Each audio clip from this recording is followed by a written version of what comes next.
Welcome back to the Basketball Operations Podcast, episode number... I lost track. I think it's 12. 12? We're on 12. 12? Or 11, 12? Somewhere around there. Yeah, we're somewhere around there. I think it's 12. I'm pretty sure it's 12. Yeah, I'm pretty sure it's 12. Okay. I'm pretty sure it's 12. I need to double check, but I mean... So.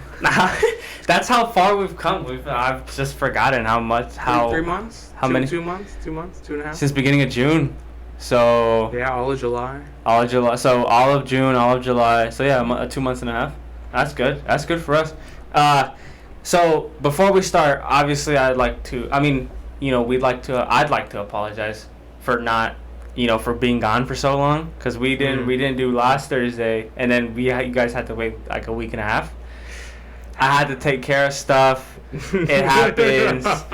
That's why we gave you guys a special one on Tuesday, which will most likely be this is where we start our new schedule of Tuesdays, Thursdays, and then we'll sprinkle in little bits every now and then from the longer videos. A little touch of Friday. Just little tidbits, little Fridays, little Wednesdays, little Tuesdays. Because obviously me and Miles, we're still in school, we're still going hard.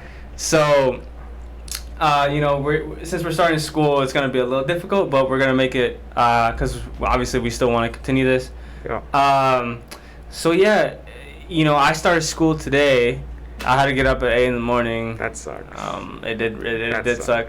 It did suck. I mean, I can't relate. This professor's I don't know, maybe I don't know. She seems pretty reliant on the book.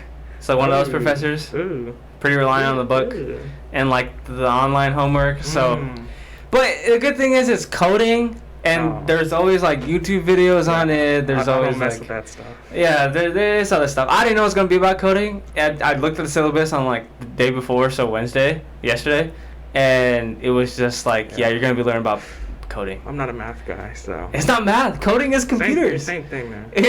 That's why you don't know. It's the same thing, man. That's why we have a hard time fucking editing videos. Yeah.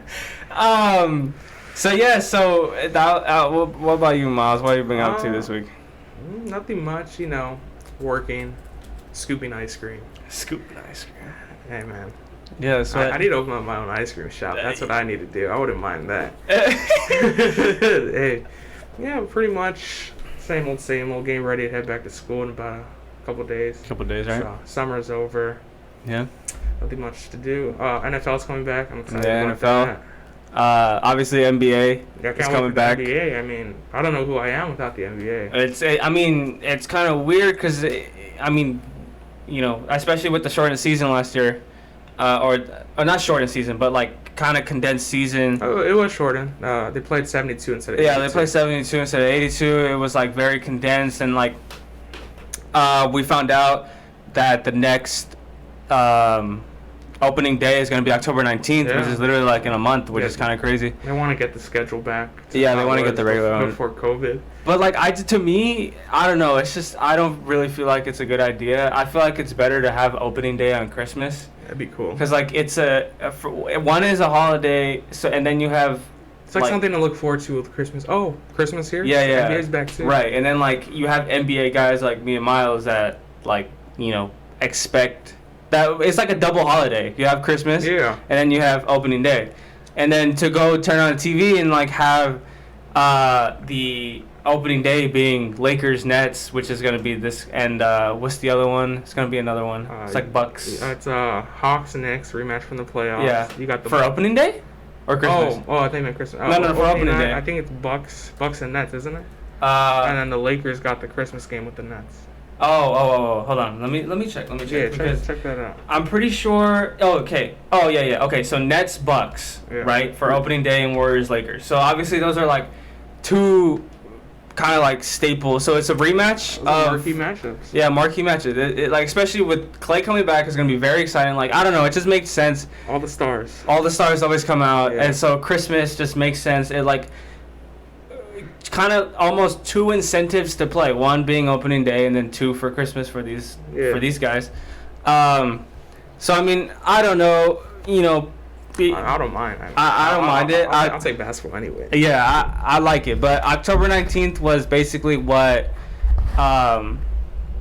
the original date was, Yeah. right? Like every year.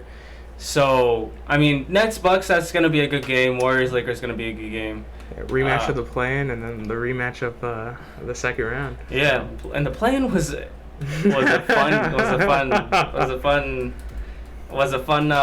Experiment. Fun experiment, and I'm glad they're keeping it. Yeah. Obviously, there are some people, LeBron, that don't like it only because he was in it. But when he's not in it, he loves it. I can kind of see it. It's kind of scary when you're like the 6th seed, and like, we lose a couple games, and the 10th seed could make it in over us. I mean, I could see that. Right. I mean, he started complaining about it when he was in the play. When he was in it. Not like at the beginning of the year.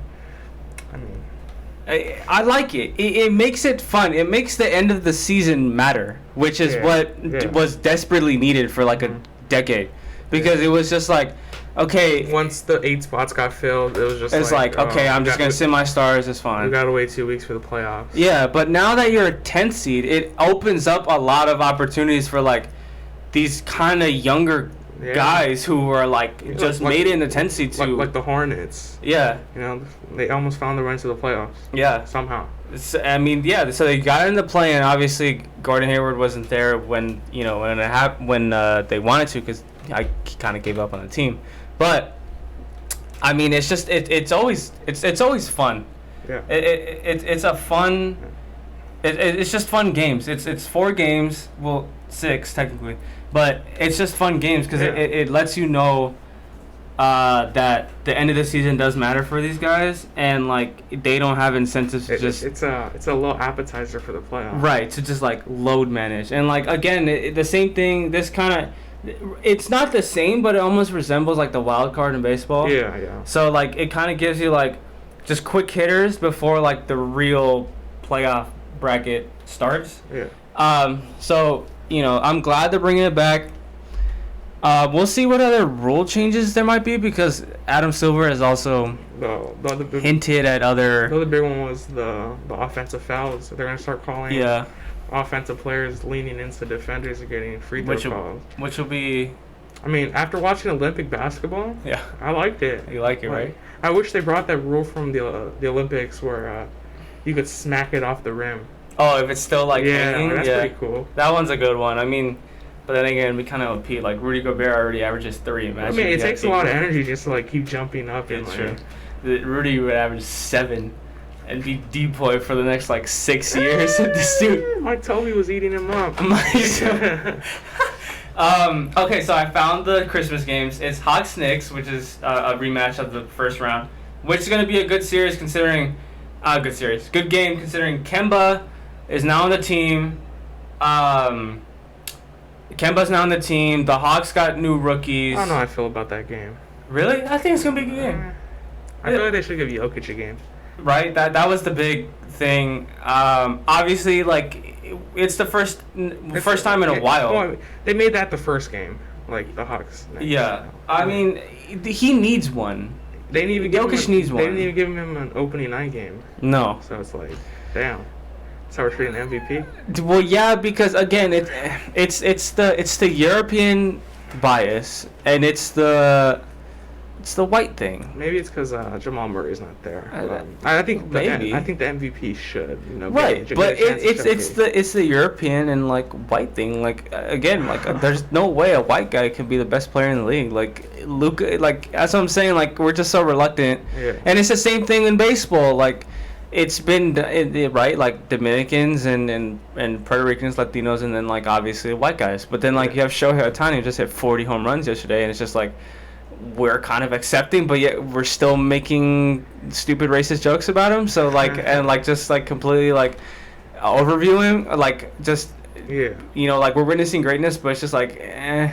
So again, it's a turn of events that like, something needs to change, right? So yeah, I mean, Celtics Bucks. I always Tatum versus Giannis. That one's always fun. I think the Bucks win that one. Yeah? Yeah.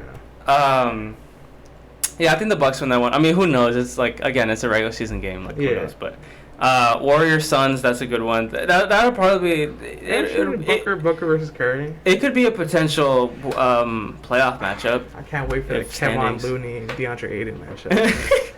That should be good. Did you know Kevin Looney was like 26, 25? Did you see him get crossed up at his own camp? Oh, no, I didn't see that. But I saw something about it. It's like, I can't believe this dude got crossed up at his own camp. And then Nets Lakers, which is obviously prime time, which that's the one. They're going to milk that one. Yeah, milk that. Yo, we're going to be waking up 9:30 Eastern Time. Or 9:30 Pacific. KD up early in LA getting shots up, ready for Lakers x Nets. They're gonna ABC. They're gonna go to Russell Westbrook's like home and channel him, like freaking just camera him, brushing his teeth. Russ up and early opening gifts ahead of tonight's matchup against the Nets. Yeah, like what? Like leave him alone. Yeah. And it's going to be here in LA, so it's going to be more milk. That's the game everyone wants to see. Durant, LeBron, Curry, or not Curry, Kyrie, Harden, Westbrook, AD. I mean, it's prime time. If everyone's healthy, it should be a hell of a game. It should be. Always something happens. And then you have our two teams facing off that. Christmas is always better when your team plays. Yeah, that nobody seems to care. I mean, besides MFFLs, people are crying about Utah, not Dallas. No, but like, okay, but think about it. They want to see Luka Legend. No, wait, but think about it. Okay, one, it's in Utah, right? One, it's in Utah. Yeah, Two, it contains Utah, and three, any game after a marquee matchup like Nets Lakers it's just always just like, why is it there? Every single year. I'm gonna be giddy. Well, yeah, Luka triple double in Utah. Every single year. Whenever, because there's at the 5 p.m. is prime time, so every single year there's always the best is always the best game of the day. Yeah. And the one after, it just gets over. Like it's always the one that I see people like, why do they get this game? Why do they get this game? Why isn't this person here? Why isn't this person here? Which makes sense. So it's three factors. It's in Utah. It has Utah, and it's after a Nets Lakers game. I mean, we'll see. Personally, I was saying it should have been Luka versus Jokic. That would have been better. Battle of Europe. Yeah. Or they should have had Luka Jokic as the morning game, right? Yeah. So that way the people in Europe could watch it in prime time there. Yeah. And then you reach the broader audience. But we got Atlanta, New York. Yeah, I mean, like, the thing is, like, there's been this new... I think it would have been Luka, LA Clippers again. Yeah, that would have made more sense. I would have been happy with that. But Kawhi was hurt, so, like, do we put it on Christmas? That is true. I mean, Dallas, Utah... If it was Jazz... If it was any one of these teams facing Clippers, I feel like that would have been a better than us two. I feel like there's not like history between Utah. There isn't, and so like most of these, there's kind of history, especially recent history. Yeah. The only one besides that one I can think of is Warriors Suns. I mean, I remember. Oh no, that was the Clippers when Devin Booker called Paul George a bitch. That was Clippers. But yeah, Warriors Suns. That one, I don't know. It could have been Suns Clippers too. Yeah, but I think with the Kawhi thing being out there, like, it's the Kawhi thing. It's the Kawhi thing. See, what's another update? Another update. 2K ratings came out. We're gonna go quick on these because we wanted to get to our first ever overview. So top 10 overall is LeBron's 96, KD is a 96, Giannis is a 96, Steph is a 96. So the four best players according to 2K is LeBron, KD, Giannis, and Curry.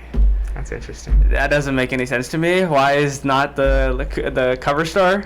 Well, I mean, why is the cover star 8th best player? He plays above his stats in the game. He plays above his stats in the game. He has better badges than that. It kind of pissed me off because I was like, okay, the MVP is Jokic, right? Oh, what do you get? What do you get? A 94? 95. Oh. Jokic got 95. Kawhi's a 95. Joel Embiid is a 95. Luka's 94, I think. Right? Luka 94, James Harden 94, and Damian Lillard is 94. So we're saying Damian Lillard and Luka Doncic are the same. Is that? I mean, with ratings, they leave like that space just in case a guy goes off, so they upgrade it. Luka would probably be like a 97 by then. I know. Yeah, I don't really care about ratings, to be honest. I mean, nobody cares anymore. Yeah. But like, there's people who actually debate this stuff. Yeah, but like, there's like dynamic ratings in 2K now. So like, if one of these players like gets going in like 2 weeks, then it goes up. Like Giannis could be the first 9. Obviously for game sometimes people debate this like seriously, and like it's funny to me because first is dynamic ratings, and 2, they always never give a 99 in any game. At the beginning in the of first the game, game. because they're like, oh well, gotta leave some room just in case they go off, and they're like, and we could market that. Oh, the first 99. The only game that does that's Madden. Yeah, with the 99 club. With the 99 club, and also there's always better cards. 2K's My Team is one of the best My Teams, and then like even in MLB The Show, ratings stopped being important like 3 years ago, 5 years ago. 5 years ago. We want gameplay. Give us the gameplay. Give me a trailer, 2K. Apparently, there's gonna be a trailer tomorrow. I saw it on per my sources. Yeah, well, let's see. Is this important? I mean, like Chris Middleton's 88 and Drew Holiday's an 85. That's kind of. I think they should be a little higher for winning a chip. Yeah, I feel like Chris should have been a 90. Honestly, 2K's gonna 2K, but they're out of touch. They always fuck up anyway. But anyway, that's the update for what happened and while we were gone. So, welcome to our overview. We are the Basketball Operations Podcast for a reason. We're going to go deep into the abyss that is becoming GMs, and we're going to go deep, full basketball operations style, full GM, full coach. We're going to do basically what this overview consists of is we're just going to give you a recap what happened last year, like all these stats, what place they finished last year, and then we're going to go through their additions and subtractions, meaning who they added, who they lost, and then we're going to go over team roster construction. So you'll see a visual of the depth chart. We're going to go over minutes, what we should give each person minutes. Do they deserve a bench spot? What's the rotation look like? Moves we would like to see made, like who's on our trading block. Who do we think will probably be traded by trade deadline or even before that? Different types of lineups. So all that will go into team roster construction. For team evaluation, which will be like towards the end, will be Playstyle, which is like what Playstyle would benefit them, who runs the offense, and then from there, first scoring option, second scoring option, and then what we need each player or expect them to average going into this coming season to propel their team to either a playoff spot or a top 5 seed or maybe even a championship. So yeah, let's get right into it. We're going to go to our visual here. We did it again. So yeah, this is everyone gangsters, so Nate pulls out the OBS. The OBS. So this is obviously this is I wanted to get a little customization in here, but I was like, you know what? PowerPoint has a lot of good templates. So I was like, you know what? This is a good one. First one popped up. One first and only one that popped up when I typed in basketball. So we're using this one. So yeah, let's start this overview. We're going to just be complete GMs, and we'll see if you guys agree with us, if you guys are fans of any of these teams. So yeah, let's get started. So, first team. Oh no. Oh no. Oh, there you go. There you go. We got it. The Bucks. First team is the Milwaukee Bucks. The champs. Do you think the Bucks are right now one of the most... Well, actually, no. Okay, if you look back in the last 10 years of champions, are the Bucks either the most or like second most, like almost like how do we put this, disrespected or like unknowing? Like is this gonna be the type of championship where like in 10 years from now it's like, oh yeah, they fucking won the chip? I think so. I mean, this is the year. Oh, Giannis. Well, Right. I mean, there's gonna be the talk of the injuries, of course. Yeah. But I mean, I'm not. This was a great playoff. This was a great. It was a good playoff run, and Yeah. the way they built the team, they drafted Chris Middleton, drafted DiVincenzo. Giannis was a 13th overall pick. Yeah. Skinny kid. He probably Lucky weighed like 13. 125 pounds when they drafted him.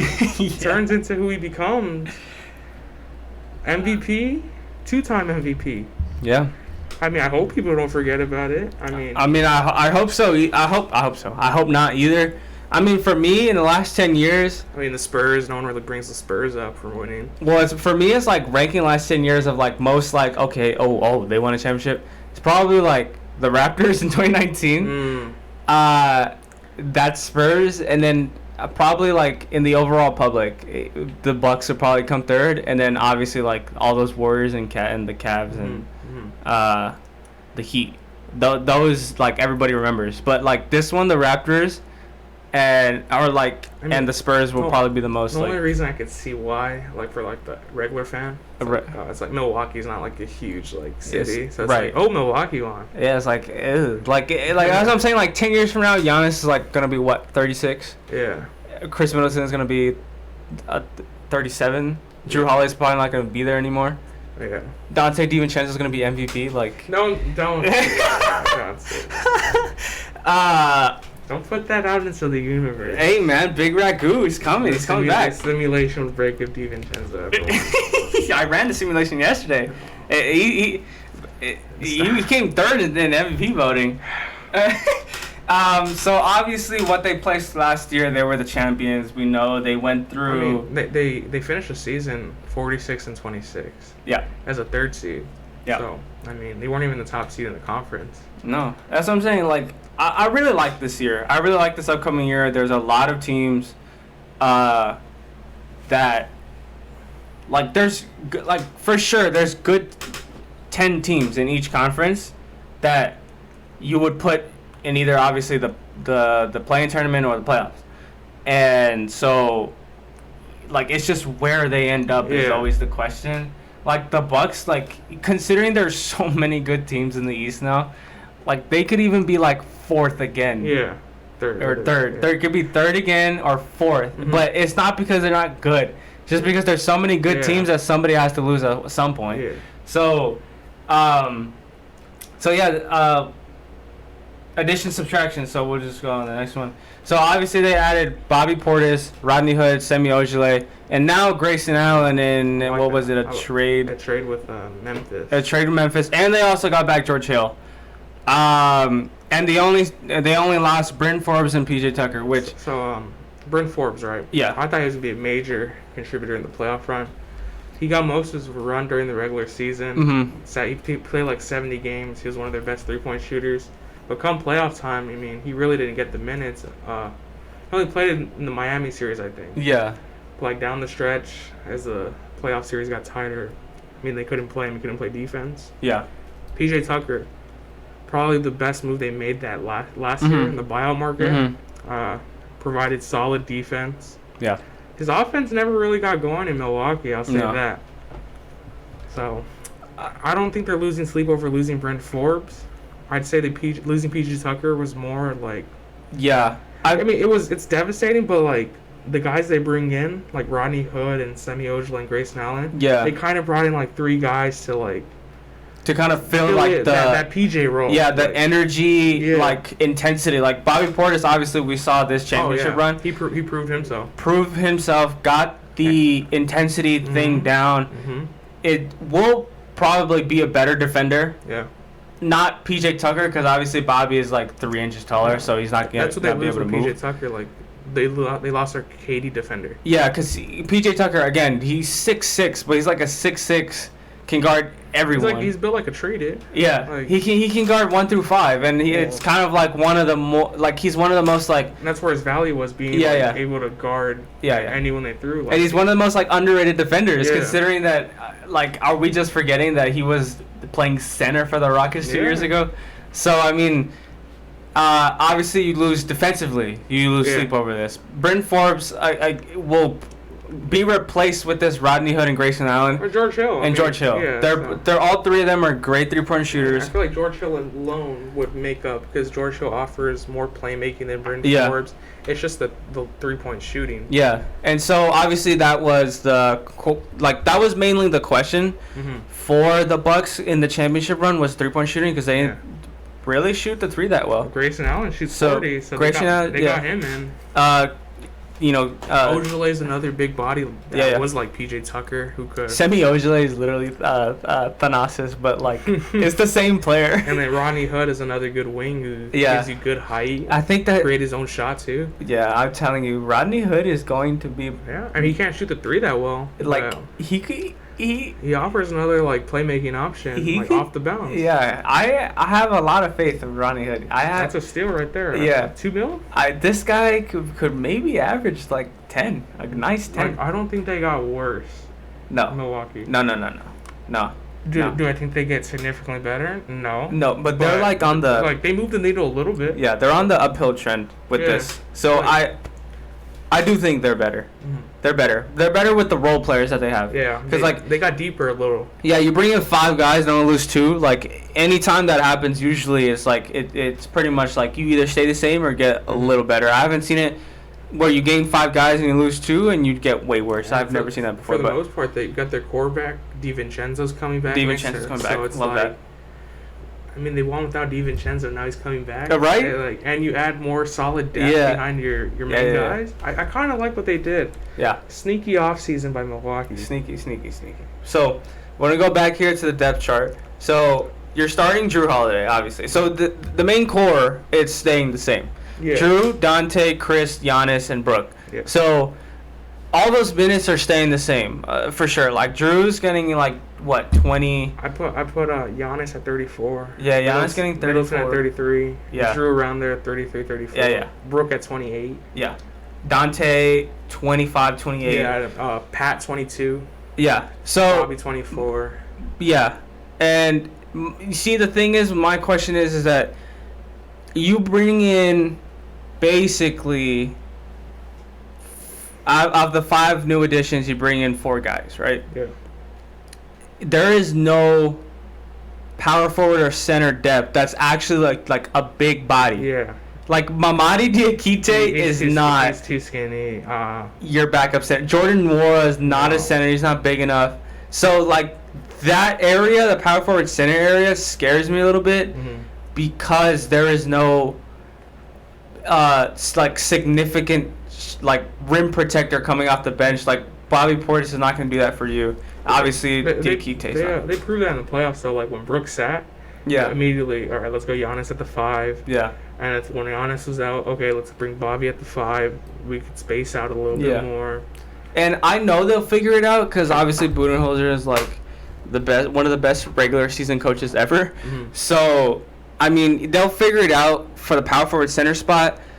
For the the guard spot and the forward spot, it's just kind of finding minutes for some of these guys. Like, I truly feel like Hood deserves minutes, but then it's like, do you run a 3-guard set where you go Hill, Allen, Hood, and like maybe you could dead ass run a small ball small ball bench 5 where you go Hill, Allen, Hood, Bobby.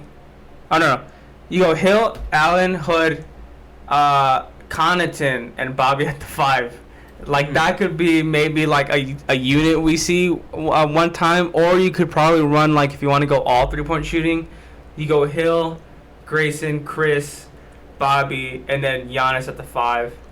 Yeah. There are a lot of directions you can go with this. I do feel like Hood and Allen will be like more like rotational guys. Yeah. And stuff. But I feel like Grayson Allen does have a spot on the team. Yeah, I think he does. Like being able to shoot shots, and he's also like a hustle guy. Yeah. And kind of fits in with like kind of like the identity of the team. Yeah. Like Grayson Allen, obviously I remember because in the first round, the Jazz played him. Yeah. And he was annoying as hell. I felt like every time he shot the ball, it was going in. Yeah. And defensively, he provides a good. Where like if Dante is having an off night defending somebody, you can easily put in Grayson, and he'll still give you the 3-point shooting, and he'll provide the defensive against the guard, against the backup guard for the team. I mean, yeah. So, do you think anybody gets traded here? Do you think they get moves? Like, do you see somebody who's kind of a liability? I mean, maybe they move on from Pat Connaughton while his value is high, but I wouldn't see why. I feel like they don't need to make a move. Me either. I mean, I feel like they're good. Maybe in the buyout market. Yeah. But the Connaughton thing I see, they could probably go Connaughton, and let's say Rodney Hood doesn't pan out. Yeah. Then you can go there and then get a backup center somehow. What if they trade DiVincenzo before they have to pay him? Oh, that I don't know. Well, I feel like, do they have money? Because I mean, they literally gave their big three to Max. Yeah, they're locked into Giannis, Middleton, and Holiday, so it's kind of like, what do we do with DiVincenzo's doing? Yeah, because like DiVincenzo is good enough to be a starting two guard in this league. So yeah, it's just where do those minutes fit? You know, well, how old is Brook Lopez? Brook Lopez is what, 34 now? Like 32, I think, something like that. Let me check. Yeah, somewhere around there. So like, as he's getting older. And they're eventually gonna have to find another center. Yeah, he's 33. 33. Okay, like I mean that's good enough because he obviously just changed his game. Yeah. He's so valuable for them, being able to just park his ass in the corner. Yeah, and just have Giannis go just one-on-one to he's the not corner. A slouch on defense either. No, see, he this is a good defensive unit. I like this team. I mean, if you're looking at this team right now, if you're watching us on YouTube. You're looking at this team. There isn't much to be mad about. It's simple to build a team around Giannis. Yeah, it's just 3-point shooters and defenders. Get him playmakers and shooters, and you're good. Yeah, because I mean George Hill obviously played with Giannis already, before, so he knows how he plays. Semi Ojeleye is a decent 3-point shooter and he can defend. Yeah, he looked good in the Olympics from what I saw of France. Yeah. Or wait. Yeah. Well, Nigeria. Really? Was it Nigeria? I could have swore I saw him play for France. Probably Nigeria. I'll check. I think I saw him playing with against Slovenia. No, I'm not being racist. I'm just No. I know I saw this guy for Nigeria. I think. I'm trying to see. Let's see. But anyway, he can play this PJ Tucker role. He did pretty well. When he was on the Celtics, he played a very good backup power forward. Like he's a smaller power forward, but he makes that up with huge size. Mm-hmm. Like, have you seen this guy's arms, dude? Who? Ojeleye? Like he popped the basketball holding it too hard. I think. Did you see that? I mean, he never got much run in Boston. But he has he's 6'6", so he literally can fit the PJ Tucker role of guarding the other person's best player, and I don't doubt going into this year where Semi Ojeleye does become a good. My fault. Yeah, I got him mixed up with Gershon Yabusele. Oh, Yabusele? Yeah. Yeah. But he did play for Nigeria, right? Yeah, Semi? Yeah. Yabusele played for France. For France. Okay, so it's the LA, bro. The LA. So yeah, Semi could play this PJ Tucker role.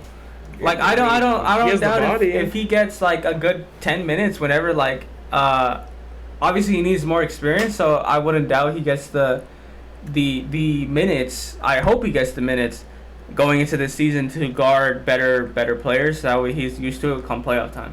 So end of the bench, guys. I'm probably gonna go with Mamadi Diakite. He's gonna be stuffed at the end of the bench. Oh yeah. So yeah, we're gonna go with rotation minutes here. Jordan Nwora, I probably won't see any. Probably won't see any time. Thanasis, no. He gives 55 high fives to the court. I think Rodney Hood just gets whatever minutes are left, even though he has the potential to be that guy. Yeah. I don't know if Bud sees that. Maybe. I mean, I hope so. I hope so too. That'd be another dynamic to that offense. Yeah. And also for this depth chart, you can move Grayson to the point guard spot. A lot of these guys are interswitchable. They could move up a position, they could play down a position. Yeah. So I mean, when you're building a championship team, the three big things: you need playmakers, multiple playmakers, so that way the defenses can never adapt. Positional versatility, guys who can play up or down, and then shooting. Yeah, which is what this team has. You can't be mad about. I mean, obviously, we've seen their play style already. Yeah. So play style is just, now it's, which was before, just give the ball to Giannis, go to the, let him do whatever, and then go to the wing in the corner, and then just hope three goes in. But now you have Chris Middleton initiating plays. I really enjoyed the way he played. Jrue Holiday initiating plays, which really helps. So now Giannis can be the roller, can be the pick and popper, can also be a play initiator. So the play style stays the same. You just have more shooting. Yeah. First scoring option will obviously be Giannis. Second scoring option will obviously be Chris Middleton, and third will be Jrue. Yeah. I'm just waiting. I just hope. We're still waiting for all of them to go off in one game. Yeah. That's what we're waiting for the entire playoffs. It never happened. He's like, Middleton and Holiday go off. Giannis takes that back. Giannis and Middleton, and Jrue would be like 2 of 17. Yeah. And we never saw it, and I hope this is the year because I feel like this happened with Mike Conley the first year. Obviously, it was in the bubble. He just got there. He was just getting used to the system, and he wasn't at all comfortable with just being around that team. So, luckily, even with Jrue Holiday not being fully initiated and not learning the entire system, he basically kind of had to learn it on the fly. Yeah. They still won a championship. So now he has a year almost. What would be like? He has a full season under his belt with these guys. After winning a chip. So you come back and you got more fire because you want to repeat. You got the Nets coming back healthy. Who's talking a lot of shit. You got a lot of other teams who are looking for you. So it'll work. It'll work. I expect Milwaukee at the very least to get to the Eastern Conference Finals. Again, I really hope so. So yeah, that's the Bucks overview. Let us know again down in the comments if you like this team, if you think they're gonna repeat, if you think they're a second round exit, if you think they're Eastern Conference exit. Let us know. So yeah, we'll go to the next team, which is the Chicago Bulls. The big spenders are free agents. The tamperers. The tamperers. Okay, listen. Tampering is another topic. Chicago tampering. And everyone does it. Yeah, but you guys are doing it months in advance. Tell me, with the Anthony Davis thing, he knew he wanted to go to LA since playing Olympic ball. Olympic ball, Drew League, dinners, lunches, all these things are... The thing is, players could talk. Right. I mean, the NBA's going to crack down on their players talking to each other. Exactly. It's just when the front offices talk to other front offices, hey, we're going to lose Lonzo. Let's work something out so it can get us... Right, but, even then, it's already impossible. All these guys have their numbers and stuff. It's It's weird. It's it's just non-fixable. I just don't see a way to fix it. Because, what are you going to do? You're going to go, through their phones and, bug their phones to see who they're talking to? They're going to lose a draft pick, the Bulls, I think. I hope not, because, so it feels kind of selective then. The Bucks lost the draft pick for Bogdan. Oh, that's right. But that one was actually. But, this, and even the Heat, too, all these guys... Okay, so... Free agency starts at 6, right? Yeah. We get all the Woj tweets by 6:02, and we know all the rosters. So you're telling me they take 3 seconds to negotiate the deal? I don't know. Signing trades are always kind of difficult, especially. I think the only reason, because the signing trades, that takes a lot of talking to pull off. Right, but negotiate. Well, I mean, yeah. It always selective. So Anthony Davis, everybody knew that he signed with Clutch. It's with LeBron. He always comes to LA. He always invites him to workouts and all that stuff. But they never crack down on that. So that's what I'm saying. It almost feels selective. And if they crack down on it, hard, on the Bulls or the Heat, it feels really? That feels I don't know. But they're going to lose a pick, I think. They're going to lose a pick, lose cash. I don't know. It just, it kind of sucks and it kind of gets me angry because it's you just hate the Lakers, huh? Yeah, but representation, agencies are such a what's the one that they sign? It's not Clutch. It's another one. Excel. Yeah, Excel. There's a lot of people on there.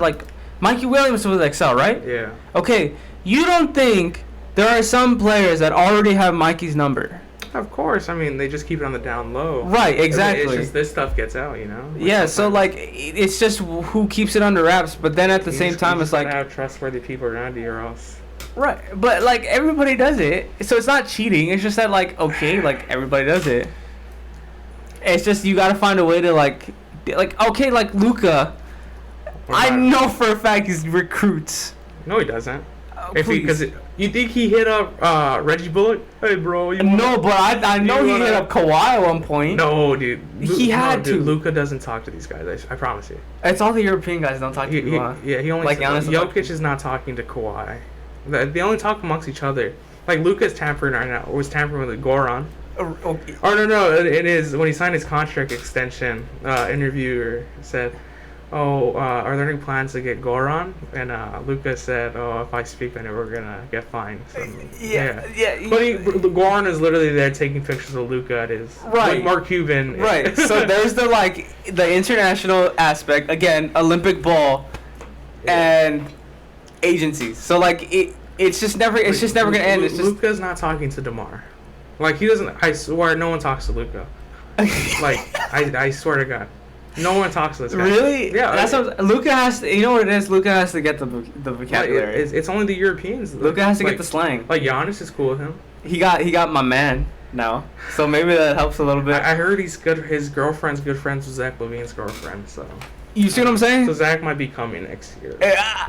Maverick's getting everybody. Yeah. I saw on TikTok. It's like Maverick's getting everybody. Then it's like they ask him, "It's like what happened?" And they're like, "No, bro, nobody wants to come to Dallas." Yeah, we got Bruce. What's his name? I forgot his name. Sterling Brown. Got Sterling Brown. Oh, Sterling Brown. Marquee free agent. Marquee. So yeah. Anyway, we're going a little bit off topic, Let's talk about these cheaters. Oh my God. But anyway, they finished 11th. Yeah. Last year. They put all the chips in to get Vucevic. Didn't even make the play-in. They couldn't even make the play-in. Not. Their coach is Billy Donovan, right?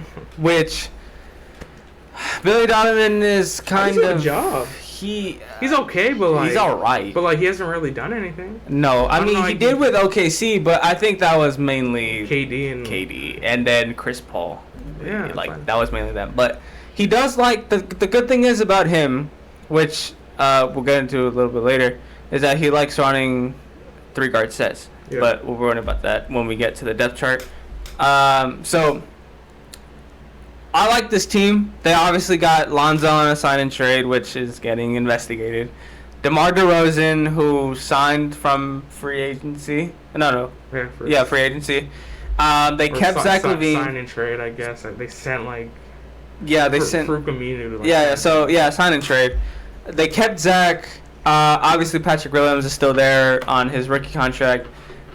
They signed Alex Caruso, which was a pretty big surprise for me when I saw it on Instagram. I think I saw that one on Instagram. I was like, Caruso is a Bull? What the fuck? That doesn't feel right. It doesn't. I mean, like I thought, because apparently the next biggest relationship between LeBron is obviously Anthony Davis and Caruso. Yeah. He loved him. He bailed him out of jail. Oh, we don't know that. He bailed him out of jail. So I'm like, well, what? He just left?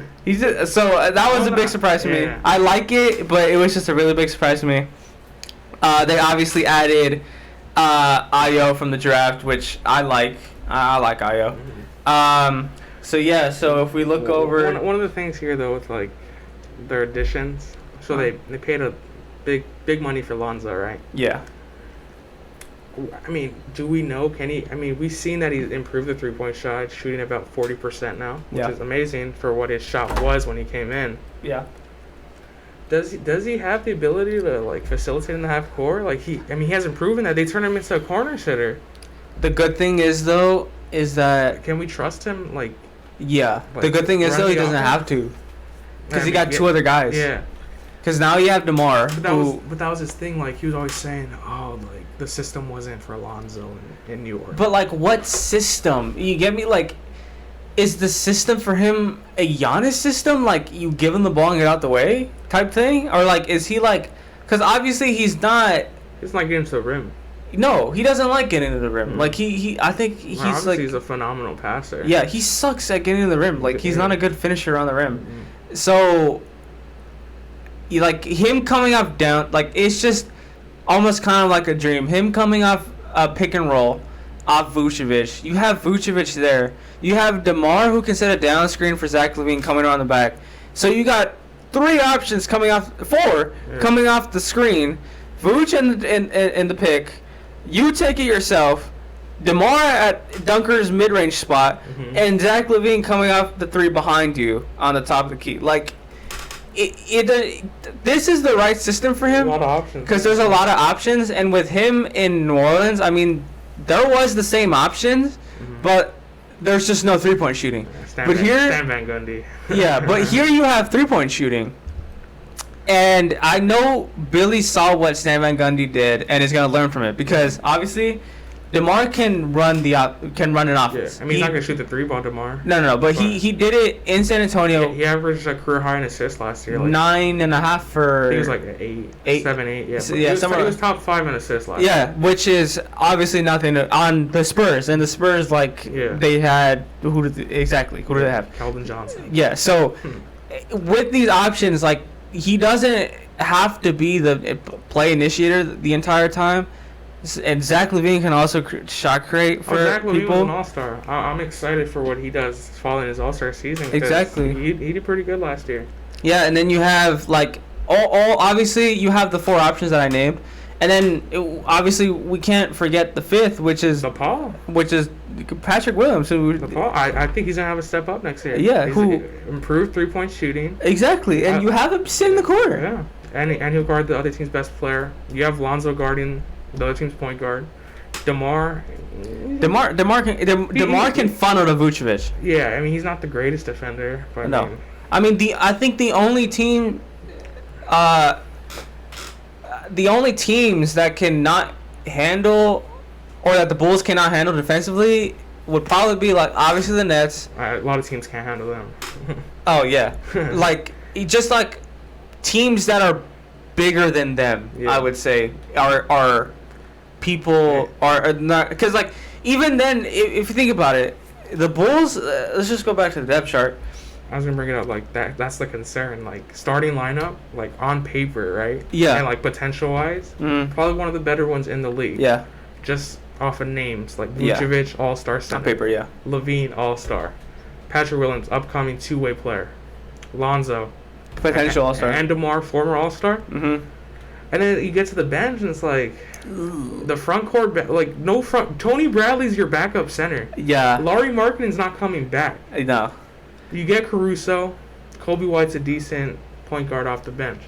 But it's just like this front court. Troy Brown at the wing. Like, they have no wings. Yeah. There's no wings on this team. Yeah, there's nothing. And, like, that's the concern. Because, like, there's only, let's see, 3, 5, 7, 8, 10. There's only 10 guys. They need 5 more to fill out a roster. They only got 3 guys over 6'8". Yeah. Like... well, Pat Williams, Vooch, and Tony Bradley. Right? Yeah. Like, but the thing is, like... For this starting lineup, I like it mainly because obviously it's great on paper, and they are long and big. They can hold themselves up. Like Lonzo is 6'5". Yeah. Zach LaVine is 6'5". 6'4", 6'5". Patrick Williams is 6'7". Yeah. DeMar DeRozan is 6'6". Vucevic is 6'11", 7 feet. Yeah. Like.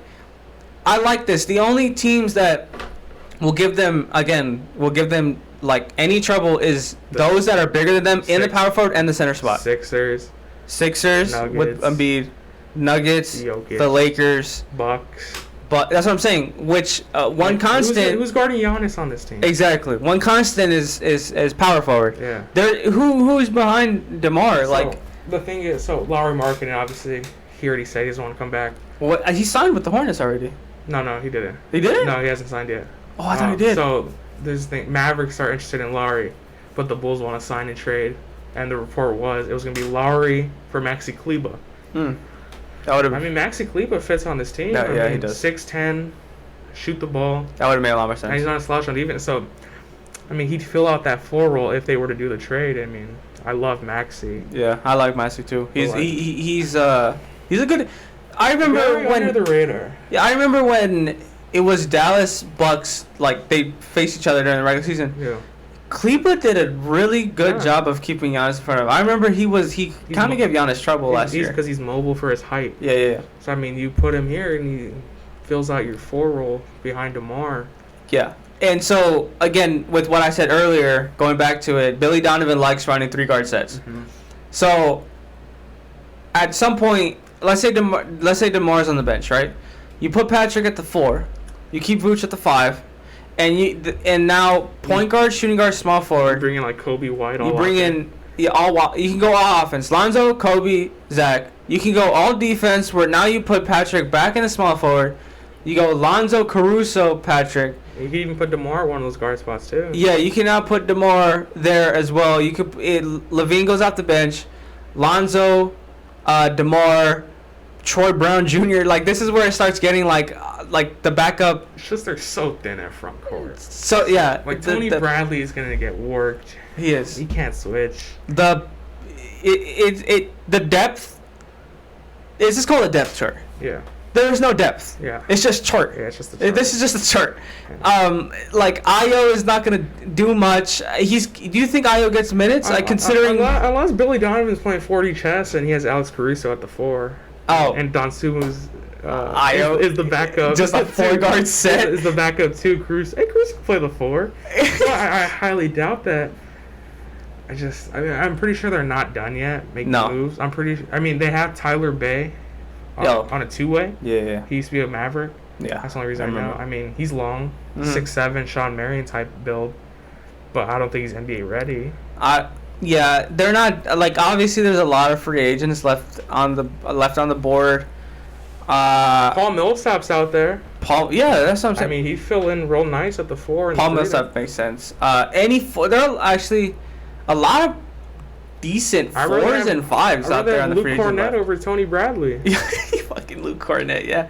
Like, give me Omari Spellman. Yeah, I like Thaddeus Young. Thaddeus Young also fit here, but it just sucked. Nice at the 4 there. It just sucked that they had to let him go. He did everything. It sucked because of the contract. Yeah. They just had to match it, so he was part of the sign and trade. So it sucked. He fit well. Where do you go? San Antonio? Yeah, I think it was in the San Antonio. Yeah, he was good. He was like a Swiss Army knife. Yeah, I like Thad Young. I remember. You remember the Thad Young stat? Thaddy Daddy. Where he's one of the 4 players in like 10 plus points, 5 plus assists. On a winter night in November. Yeah, some stupid. Only him and George Mikan. Him and like LeBron and Michael and like what the hell. But yeah, so I really like Thaddeus Young. Thaddeus Young would have made a lot more sense, but it just sucks that contracts that's just the way it had to be. One thing I think they might do. What if they trade Kobe White? Yeah. And get some more depth at the front court positions. Yeah. Because Kobe White. Going to be a backup next year. Yeah. Maybe they have a lot of trust in Ayo.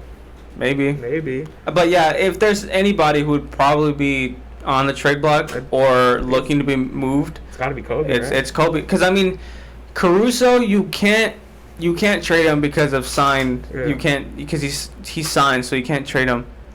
Troy Brown Jr. also recently signed, so you can't trade him. Tony Bradley doesn't have trade value at all, and Ayo you just drafted. So, Kobe is the only guy who, if you can make him valuable in the first 30 games of the season, where he looks like a 6-man, looks like it, not is one, but looks like it, and somebody else is call the phone and it's just hey, what about Kobe for your power forward? Teams that need scoring punches off the bench. Yeah, and Kobe White, and now everybody's looking for a Tim Hardaway, a Jordan Clarkson, and so Kobe can do something for some team. But then you lose some backup guard. Then you lose backup guard. So it's just a tough position. They definitely got better from last year. Yeah. Definitely. Oh yeah, definitely.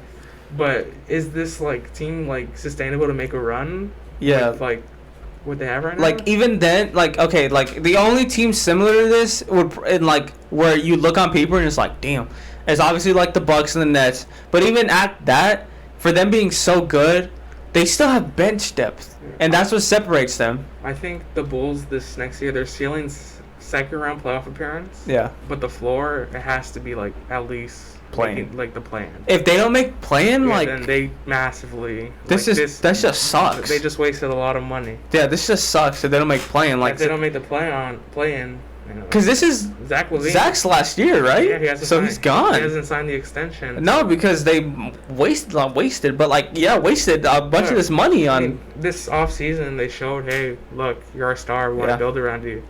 But I mean, if they don't make the playoffs, this sucks. Yeah. This will suck. Like and this. If you lose Zach, your cornerstones are going to be Lonzo Ball, Pat Williams, and how old's DeMar? 33, 34? Yeah. So and Vooch, I guess Vooch is going to be on another team that's like in the weird, like waves of like, okay, you're kind of good, but you're kind of garbage. So like, what do you think Lonzo's going to average next year?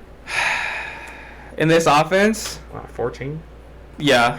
14, 15? 14, 5, 6 and 5, 6 and He 6. has the potential to go 20, honestly. Like, let's say DeMar kind of goes backseat, right? DeMar goes 14. I doubt it, but like, let's say he goes backseat, right? Well, scoring options, right? Zach LaVine. Zach's your first play. You have it has. This dude's gonna average 25. Like 25. No less. Yeah, 25, no less. Yeah. Second. DeMar. Unless Lonzo. They're like, hey, let's see what Lonzo has to offer. We just signed him for big money. Right. I would make Lonzo my second, considering that he's obviously my best playmaker. He has a lot of options coming off screens. He has recently gotten 3-point shot. You run a couple ISOs for him. You run a couple screens where it's just him and Vooch, and he makes a play off of it. I mean, we forgot about Vooch. Vooch could be a second option. Vooch could be a second option. You got 3 second options. Yeah. And, like, for sure, like, your second, again, the worst case scenario, your second option is Patrick Williams. But that can't happen. People forget about Vooch because, like, it's Vooch. Like, his game isn't sexy. But like, he has the ability to put up 20 and 12 if you wanted to. Yeah, I think this is how it goes. In the hierarchy of scoring, we're going to look at this roster. It's going to be Zach at, like, 25. Vooch at 20. DeMar and Lonzo, they're going to be like fraction of a point away from each other. Like, DeMar's going to be at 16, Lonzo goes 15.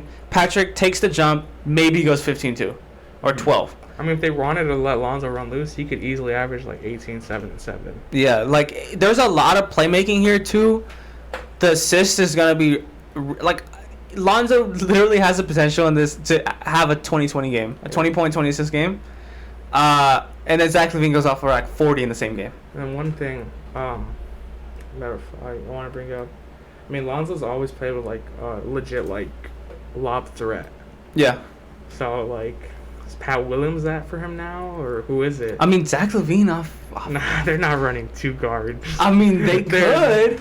Maybe like off a back screen. Yeah, off a back screen. Zach's not setting the screen. No, but like off a back screen. Maybe. I mean, Vooch can finish around the rim. I like his touch around the rim, but I don't know.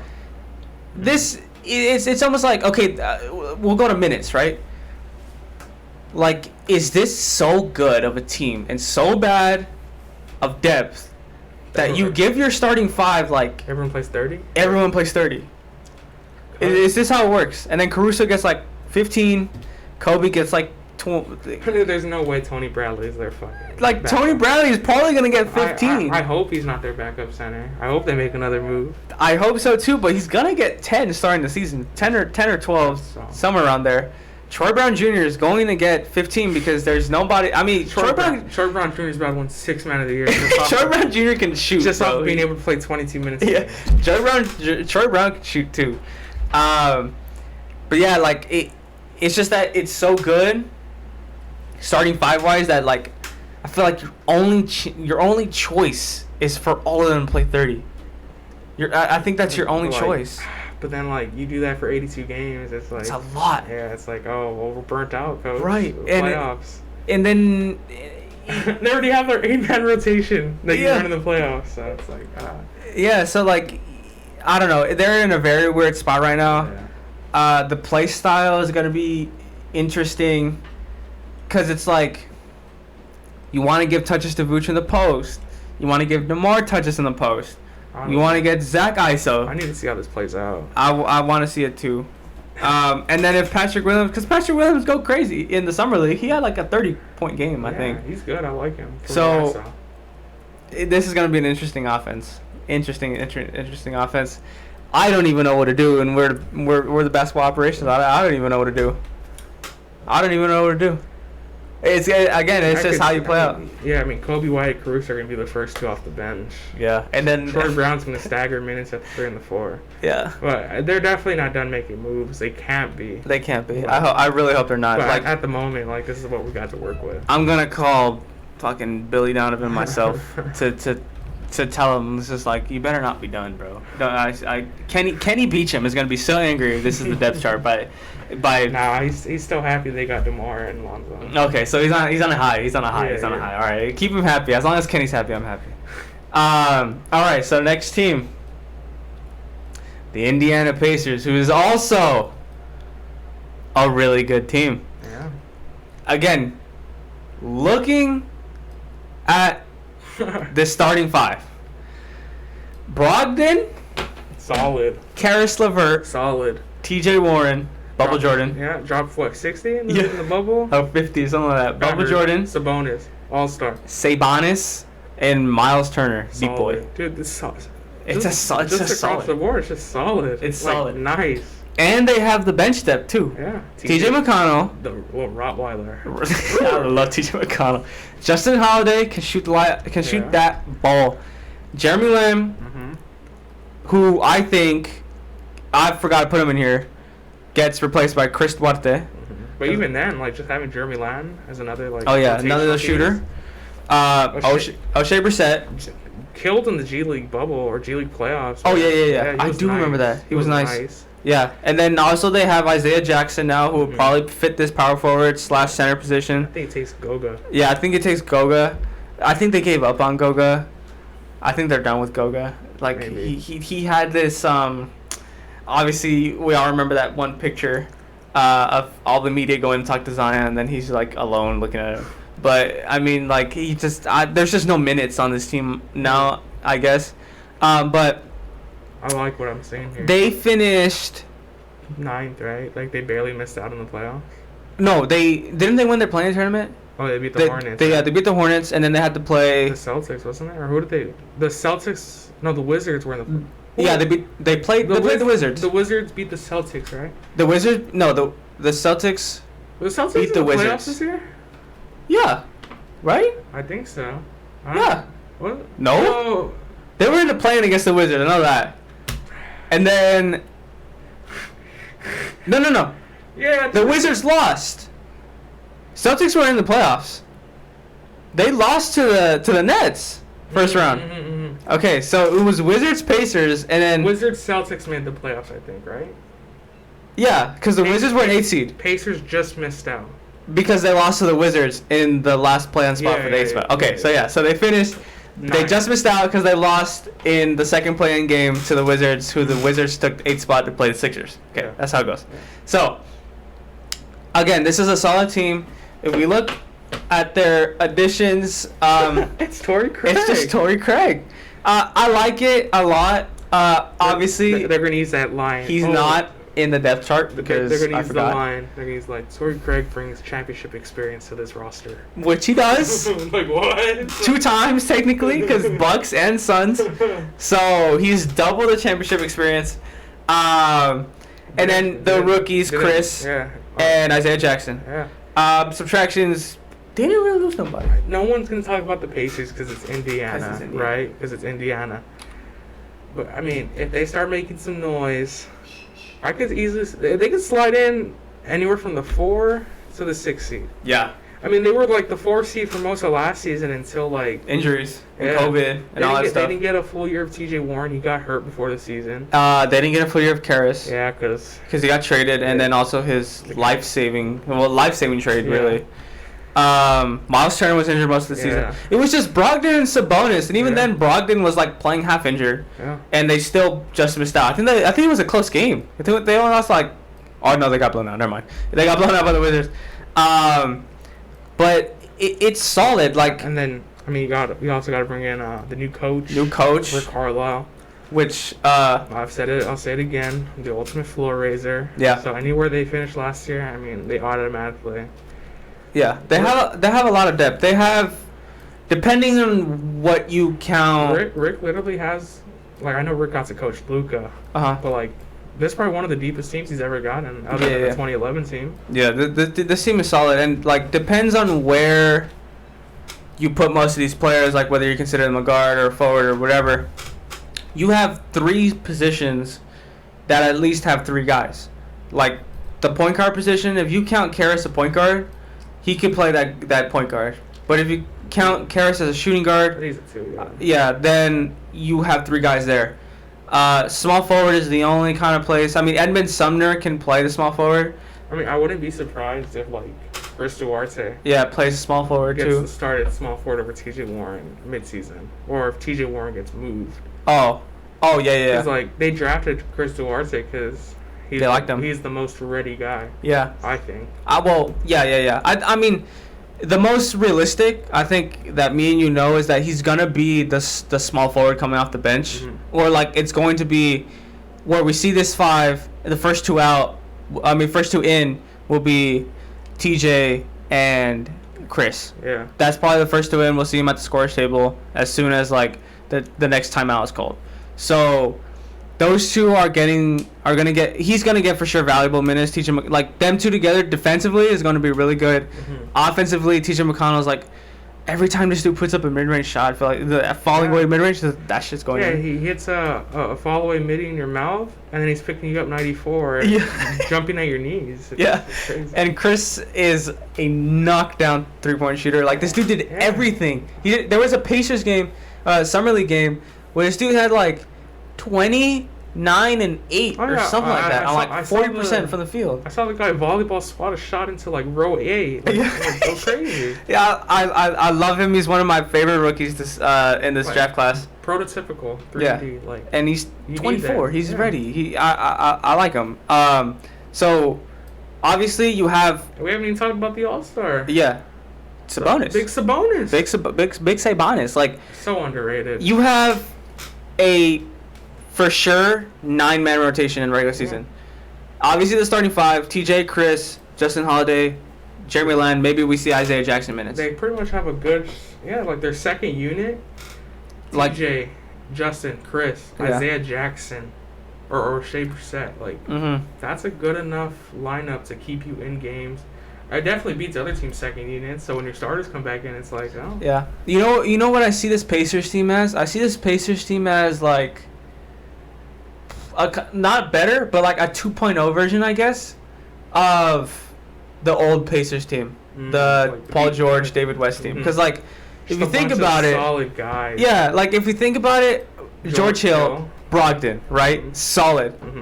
Karis LeVert is the who is that shooting guard for that team? Because I only remember David West, PG, Hibbert, and George Hill. And then who was that shooting guard? Was it Granger? Lance Stevenson. Oh, okay. No, it was somebody else. But anyway, yeah. Karis LeVert, right, is like shooting guard. I mean, kind of like he's pure scorer. I mean, he can score. He can put the ball in the hoop. Yeah, TJ Warren is like the, I guess, kind of. Karis LeVert and TJ Warren come together and make Paul George, so we'll go with that. What? Just fuse them together. Just fuse them. Sabonis, David West, and Miles Turner, Roy Hibbert. Like, it's not. It's better. Roy Hibbert with the 3-ball. Yeah, Roy Hibbert with 3-ball. So like, you know what? It is better. It is better.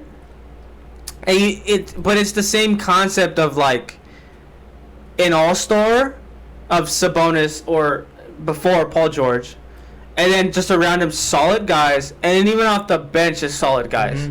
So like, this is what Pacers teams are about. Don't be surprised if they finish top 5. Like, this is my sleeper team in the East. Like, Pacers teams are always slept on. Like, I look at Pacers teams rosters.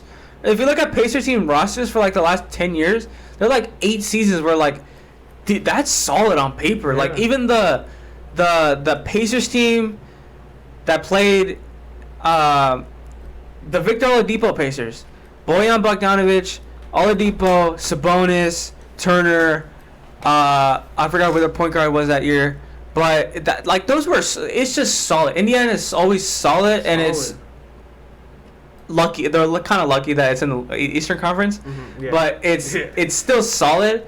I mean, Brogdon's 50, 40, 90, man. 50, 40, 90.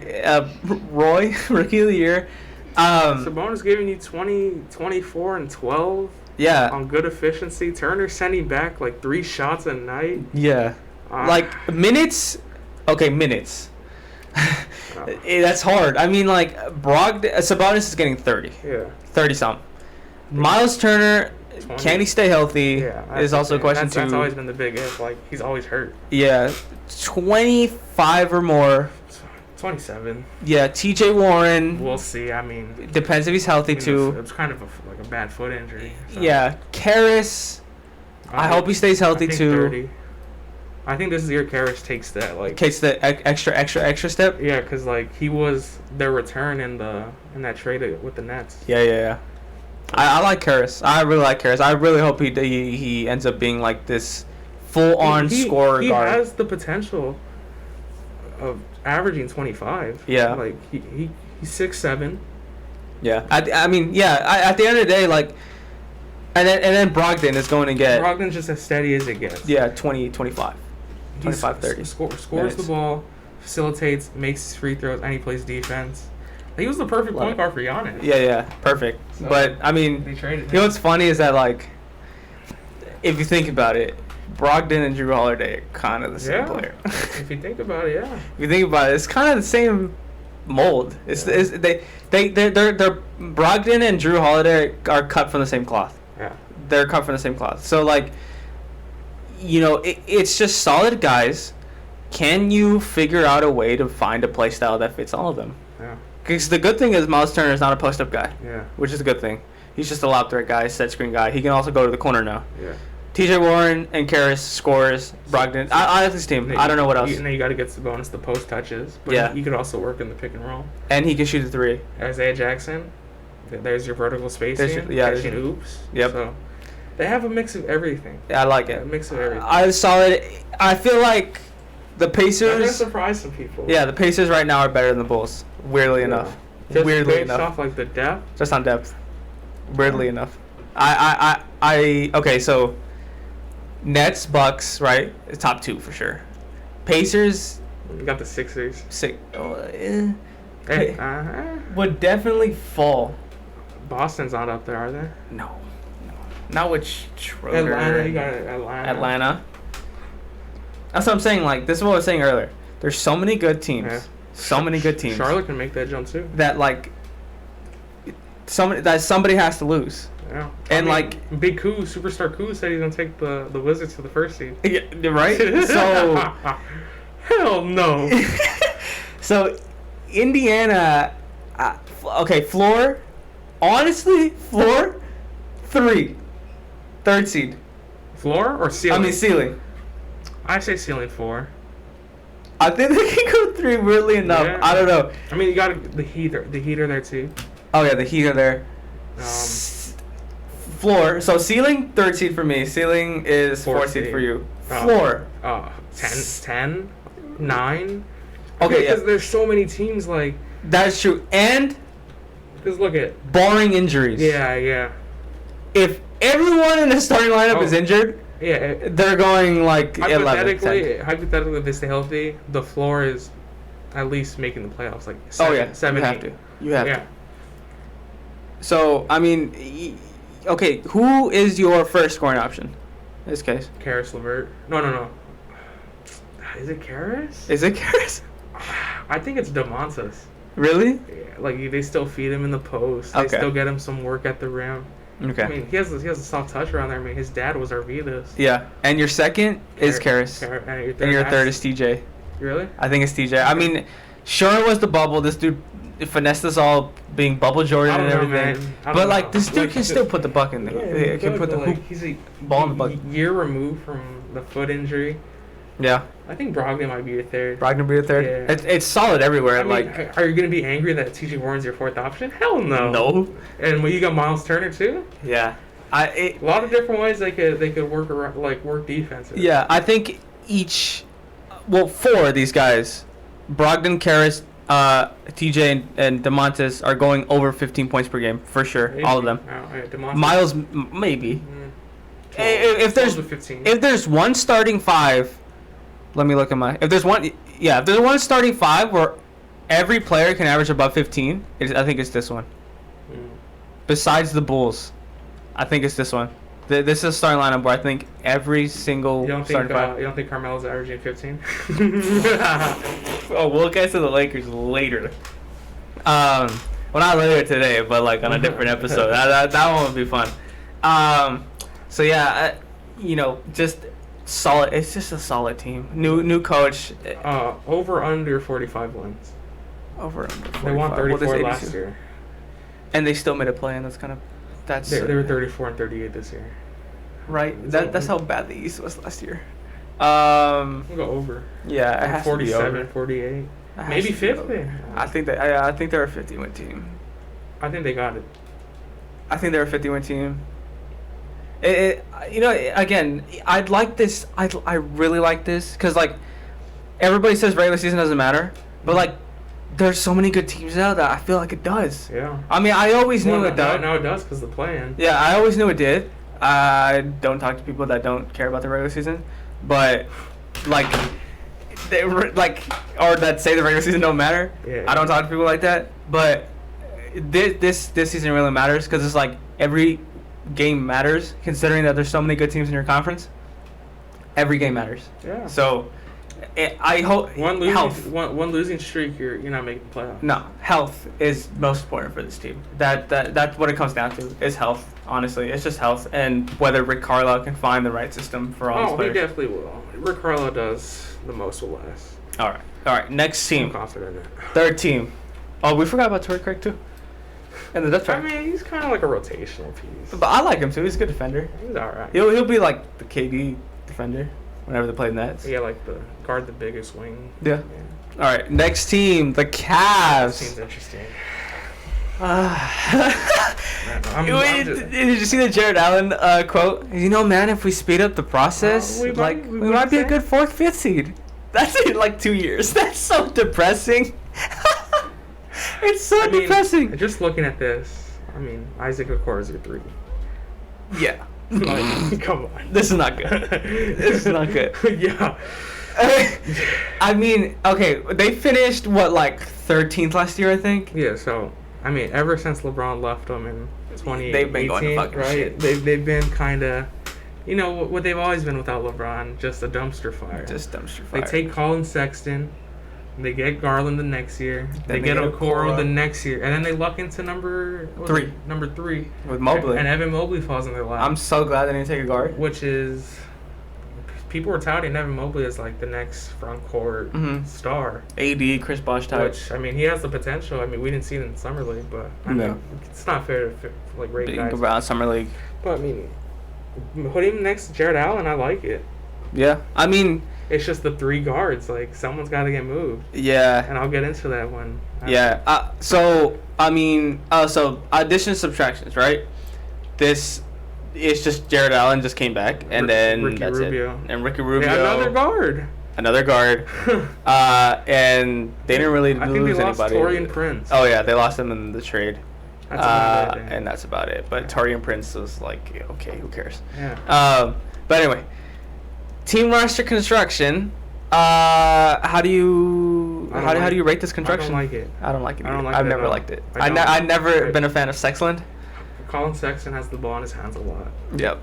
And Darius Garland. People get hyped when he scores a lot of points, but it's like, dude, you had the ball. Like 80% of the time. My thing is, I think they move on from Colin Sexton this season. That's what I thought was going to happen. So that now. Yeah. I thought he was going to go to the Heat. Yeah. So like, you move Gary Squillen to the 1, you put Okoro at the 2. Maybe you trade Sexton has enough value that you're able to get a solid small wing that you put in, because if you put Jetty Osman at the 3, yeah. Come on, man. That's why I was like, I have to put Okoro at the 3 because I am not starting Chetty Osman. Yeah, so it's like this team really is just lacking that wing score. Yeah, but Darius Garland's solid, man. Yeah, like this team is just again, it's going to be another 13 seed considering that there's so many good teams now. Mm-hmm. But it's like your first minute, like Evan Mobley has to get as many minutes as he can. He has to keep growing. They should just take the chains off him and let him just play like 34 minutes. Just accelerate the development process on him. Oh. Mobley. Oh yeah. I mean, like that's what has to happen. That's what him loose. Yeah. And then if you look at like, it's funny they have so many guards, but if you look at the depth in each of these positions, like it's just not much either. Rubio's a solid backup. Rubio's solid, but like, and then Damian Dotson is. Jetty Osman, like, okay, he's a meme, but like he's a good player. He's not a starter. No. I mean, and then we like worked out with LeBron. You know what's funny is that like just looking at this team gets me depressed. They still got to move Kevin Love. They've been holding Kevin Love in shackles in the locker room for the past 4 years. This dude's in jail. This dude's behind the bars over there in the locker room. I better see Dean Wade minutes next year. D Wade minutes. I think they're gonna trade Larry Nance too. I heard it's like So it's like, are you blowing it up? Are you not? I feel like they don't know where they're at. They don't know because it's like, okay, you got a good step in the right direction. Yes, with Mobley. Yeah. So it's like, and Garland and Okoro, they're solid pieces to build around. So you have 4 guys, right? Yeah, Allen. So with Jared Allen, you have 4 guys that like potentially maybe could be something in the future, right? Mm-hmm. But it's just, what do you do with this 5th? Do you go with Okoro being your 2, Garland being your 1? So then you go get you just tank again. You get Imani Bates. You get Imani Bates. That's your 3. Something like that. Yeah. Then you get Sexton off. Probably won't be this year. Probably will be in the next offseason. Considering that nobody has money anymore. And, like, I think Sexton really wanted to go to Miami. Like, I think if the Kyle Lowry thing didn't work with Miami, Sexton was their second choice. So, like, if I'm a team playing the Cavaliers, I'm circling this front 3 right here, these 3 guys. Uh-huh. I'm going to work. Yeah. I am going to work in the post. Hey, man, remember Colin Sexton took Brooklyn. Yeah, Colin Sexton took Brooklyn to double OT and they lost. Remember? That was a good game. I remember that. The score was like 148 to 146. I remember that because Adrian was watching it for fantasy. But yeah, so like, you give all the again. You're in a development year. Another development year, feels like. Another one for the next. Again, like it's been 4 years now since. It's literally. Do we have LeBron? All right, we don't. All right, development year. Yeah, development year. That's what it is. They can't build a roster that's solid that for the past since 2003 when he got drafted. Not solid roster since he left. So, Evan Mobley has to be the future, and it'll suck if he doesn't pan out. But he's people have him as the best prospect in this draft. What if he's the Marvin Bagley of the draft? Oh, fuck. Who is the Marvin Bagley of this draft? We've got Cade, Jalen, Evan, Scotty, and Suggs. Yeah, if there's somebody, maybe honestly, maybe Jalen. But Jalen just feels too solid, too. I don't know, but who knows? We'll see. I don't know. It's a development year. There's not much that, like... Ceiling, 11th seed. Yeah, floor 15th. Like, yeah, they're being the lottery again this year, I think. Yeah, they are. They have a good chance at Chet. Mm-hmm. Imani. I do think, though, Mobley could average legit, like, 15 and, like, 10. Yeah. Just off touches. Like, he's your first scoring option. Sexton is going to be the second. And then, like, you just play. I feel like this one is just, like, you just play. Who's even the coach for this team? I don't think they want to make the playoffs this year. I don't think they want to. Who's the coach for this team? Who was it last year? It's not Beeline. Who is their coach?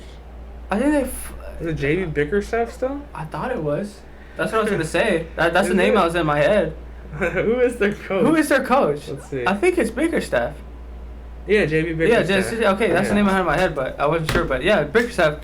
I think you just go in here and just be like, okay, I'm going to run my offense through Evan, and we're just going to play. Yeah. Jared Allen needs to be a 10-10 guy. Evan Mobley needs to be a 10-10 guy. He needs to expand his offensive game because we know what he can do defensively. I don't know. I think he's roller? fine. Yeah. Like, Jared Allen has, like, this thing where, like, he could be, like... because he has no post game. Like the name that comes to mind is JaVale McGee, weirdly enough, but.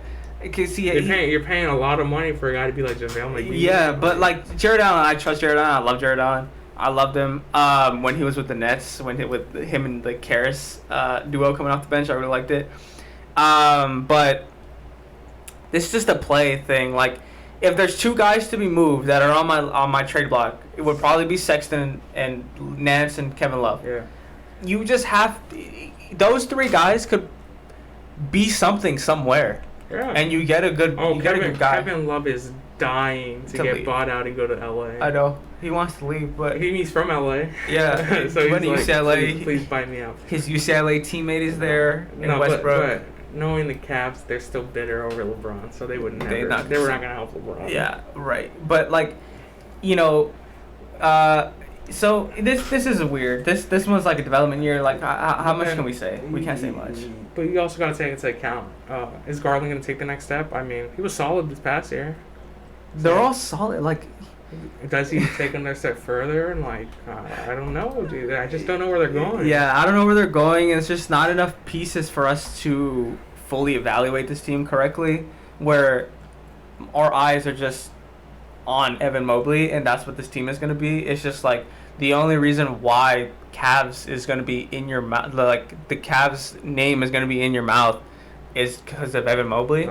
The only time you're going to hear the Cavs is when Mobley drops a double-double and when a video of Colin Sexton like goes viral. Yeah. Like him doing something crazy. And LeBron goes back to Cleveland, and we get the Evan Mobley LeBron fucking somehow matchup, but like they don't even guard each other, but whatever. So, I mean, yeah, Damian Dotson's going to average 25. Damian Dotson. So I don't know, like you just gotta move on, and you gotta look to next year's draft. That's my advice to them. I forgot how much that sucked, like being a fan of a team that that's in the rebuild process. Like with Dallas and rebuilding, yeah, Joe Grown, we're gonna win the chip, but like we had Harrison Barnes as our star. Yeah, like you just gotta wait. We gotta wait for the draft again. Yeah, it's the waiting game again, and I am going to be very sad when it happens to me with Utah because once 1 year, I'm telling you, 2 more years, I think is left on his contract. Oh no, wait, did he sign an extension? He signed an extension, right? Yeah, he did. Yeah. Okay, so when he's done, he's gonna be basically in his prime, almost 29, I think. Yeah. And that's gonna be the scariest offseason ever. It's coming for me. It's going to LA. It's gonna be the scariest offseason for me because it's like go to Miami. Once he's gone, we're done. This is gonna happen. He's gonna go to Miami, and then D-Wade's gonna sell his shares in the team. Yeah, and buy Miami again. Yeah. That's gonna be so sad. It's gonna be so sad. But like, Cavs fans, if you're out there listening to us, just wait. Just watch Evan Mobley. They can't complain. They won chips. They can't complain. Yeah, you're right. But just watch Evan Mobley. Watch college basketball highlights this year. Oh yeah. And just find guys. You're going to be fine. There is room for growth here. The fans that are mock experts are the Cavs fans. I'll tell you that. Yeah. You just have to get. I've never seen a bad mock from a Cavs fan. Yeah, you just have to get rid of Sexton, Nance, and Kevin Love. Yeah, and those guys all have value. So once you have those 3 guys out, I think you are in this headspace. They're gonna pull a Pat Bev. You had the last 5 years. These 5 years are. Like those 3 guys will prove value, have value, and so you will get value back and get you a lot of draft picks. Once they get fleeced. Which feels like a Cavs thing to do, but probably trade Kevin Love for like a second round pick in 2027. Jesus Christ! If they do that, like it sounds like Cavs. Kevin Love trade Larry Nance to Chicago for Tony Bradley. Tony Bradley. I wanted Larry Nance to go to Utah. I heard. I wanted him so bad. He could have been the floor spacer, the floor spacing forward we needed. I'm kind of out on him. I don't know. Can't stay on the court. Again, he's in Cleveland, so nobody watched. Like you never know. But yeah, this is the Cavs. I mean, like what can you do? Second, I think last team. Yeah, last team. The Detroit Pistons. This one's fun. Have you heard that song? It's like the Cleveland song. Like we're from Cleveland, and then like one of the lines is "We're not Detroit." No. Here we go. Yeah. Oh my God! But. Cade Cunningham. 2 words, Cade Cunningham. That's it. That's really it. I mean, but like honestly, again, like this team, I like it. I like it a lot. Killian, I don't know about Killian, man. He was hurt last year. Right, but he did well in summer league. Like, okay, basically this entire team played in summer league, so we kind of got to see an early look at this team. So the Cade Killian backcourt duo is actually, I like it a lot. Killian can score, like I feel like they work off each other really well. It's like a change of pace, right? Yeah, so it's like Cade can slow it down and like Killian can speed. So, and then you have Sadiq, obviously, who's like one of the best 3-point shooters in the league. Underrated 3-point shooter. Could have been in Dallas. Could have been in Dallas. Thanks, Donnie. I love Sadiq Bey. Sadiq Bey went crazy in summer league. Like this dude, like it's kind of crazy. No, he's legitimately one of the best guys from that draft. Yeah. He's one of the best guys, and so he's for sure the 3. Jeremy Grant is your 4 because he signed the extension. He put himself in hell. Which I don't know why he wanted to do. It's one of the many mysteries of the NBA that I ask myself is why did Jeremy Grant sign? He wanted to be that guy. But for 1 year. I mean, I think he's the second scoring option now. I think him and Cade are going to be the guys. They're going to be, aren't they? You know what's weird? Aren't they the same height? Yeah, Jeremy Grant's like 6'8". They're the same height. What the fuck? That's so weird. And then Isaiah Stewart's your 5. I mean, we've seen it. 2 big wings. Being able to create. Cade's more of a point guard. Yeah. But Jeremy Grant's just, I never watched the Pistons game, so I honestly don't know how Jeremy Grant plays. I thought Jeremy Grant, we seen, Jeremy Grant's like a 3-and-D guy, right? Yeah. With his Denver days. But he was on my fantasy team. So you watched him? I had to put myself in hell watching watching Pistons game. He's actually nice. He works off the pick and roll. He's actually a good facilitator. But, I mean, when you bring in Cade.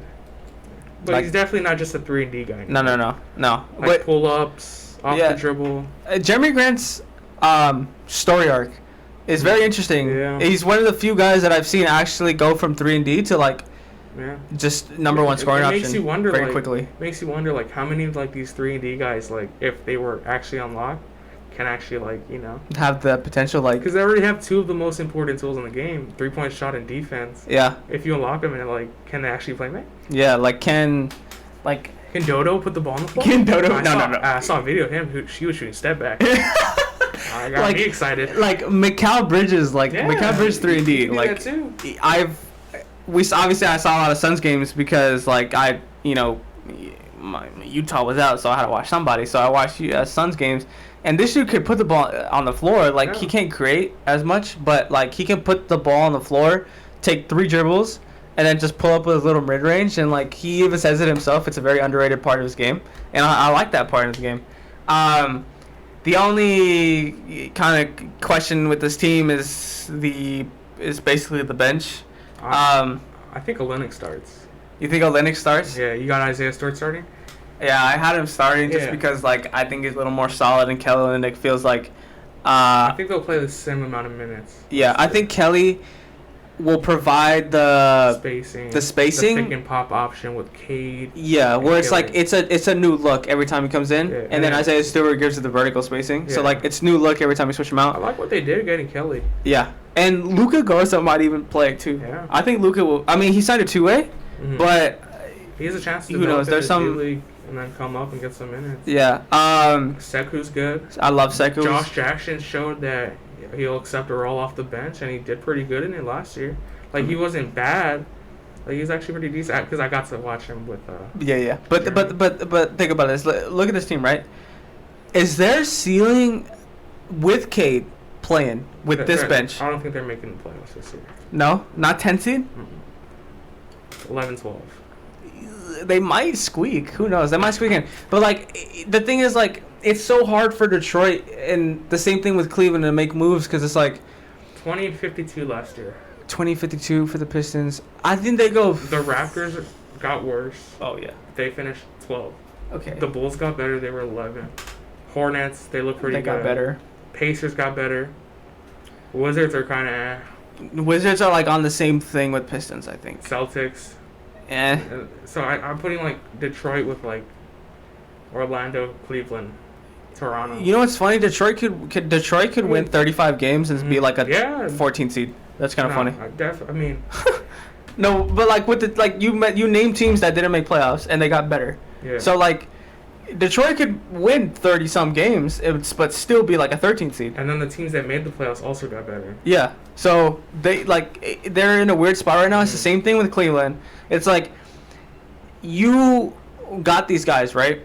They definitely have higher like the upside of like what these guys could become. Yeah. And like they'll definitely be better than Cleveland in a shorter amount of time. Yeah.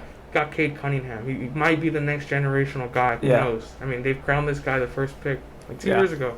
Like if you have Corey, Frank Jackson, Josh Jackson, right? Like these guys played last year, but like because it's Detroit, like I feel like not even NBA GMs are watching them. So it's like it's hard to make moves with guys that are on these teams that like nobody kind of cares about, and it's like, does this guy have value? Do I have something that like could I really use from the Mavericks, right? Yeah. Could Josh Jackson really? I would take Corey Joseph in a heartbeat. Oh, Corey Joseph, yeah, but I'd take Josh Jackson too. Really? Yeah. Did he really make that jump? Because I remember he was just like out of the league. I liked him like 2 years ago. I'd take Josh Jackson over. Who do we have right now? You have Jalen Brown. I mean, not. That's what I'm saying. Like, no, I don't think anybody. Decent. Like I would. What, like, fucking as depth for fucking Nate Hinton? We have Nate Hinton. Yeah, Nate Hinton. You see what I'm saying? Like, Nate Hinton didn't get any playing time. I like Josh Jackson. I don't know. Like this team, yeah. Like okay, so let's just go to. It has like that Kevin Porter Jr. type potential, like Josh Jackson. Like if you kind of like just like let him do his thing, like. Really? Yeah. Damn, I gotta start watching him then. But so yeah, addition subtractions. Kelly Olynyk, Trey Lyles, and they lost. He averaged 13 last year. Nobody. With 4 boards, 3 assists.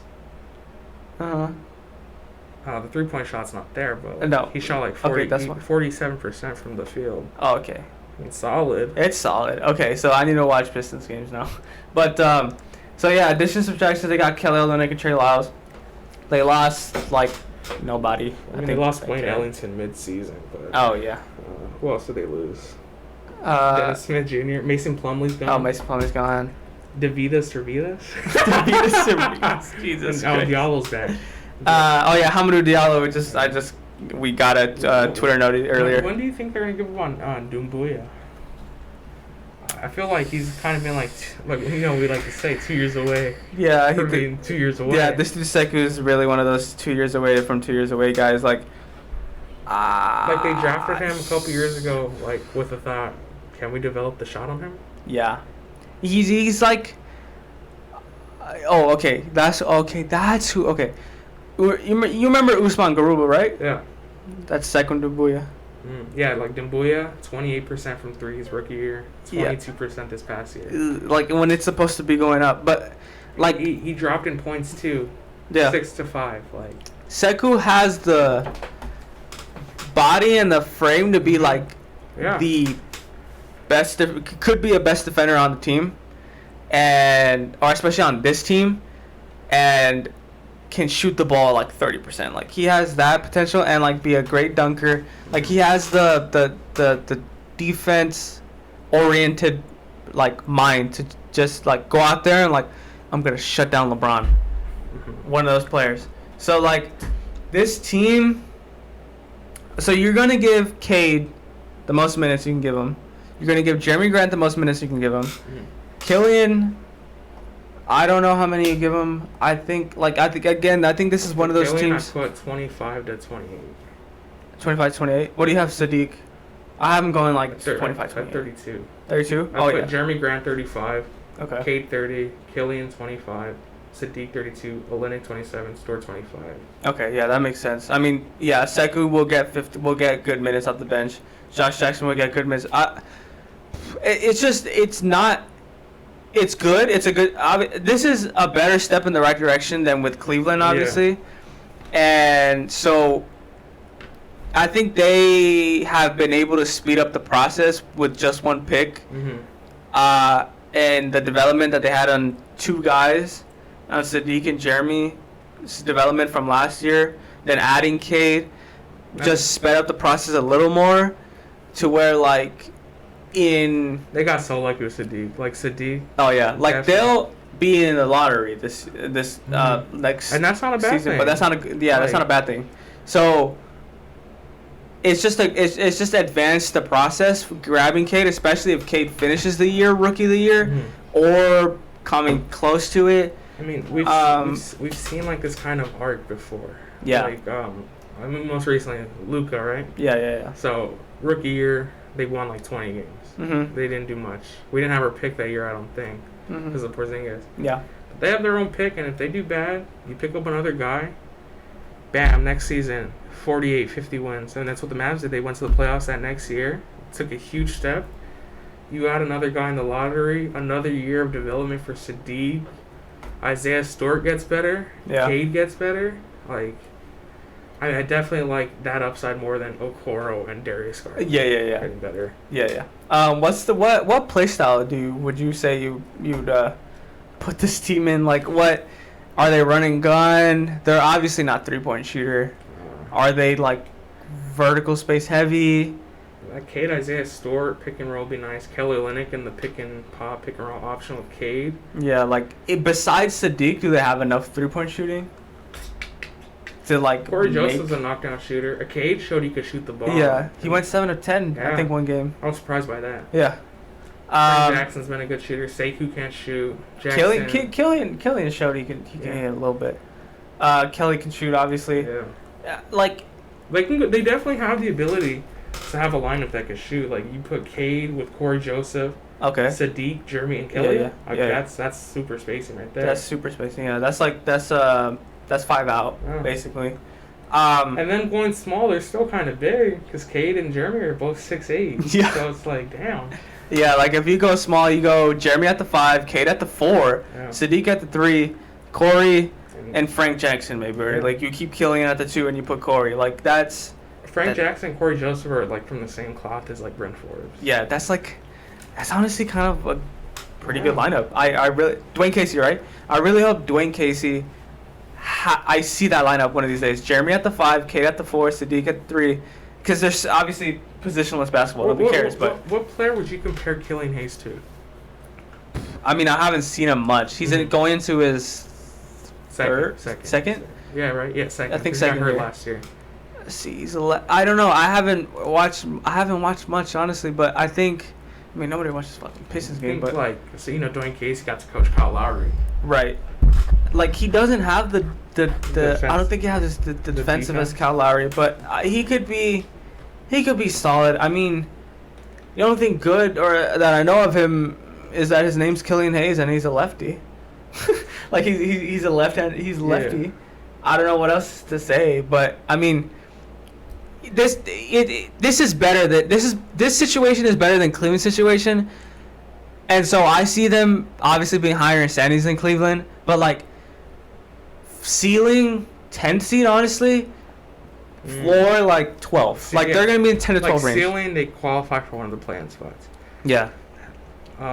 Floor 12. Anywhere like from 13 to 15. Yeah. 12 to 15. Yeah, we'll see. Because again, there's so many good freaking teams.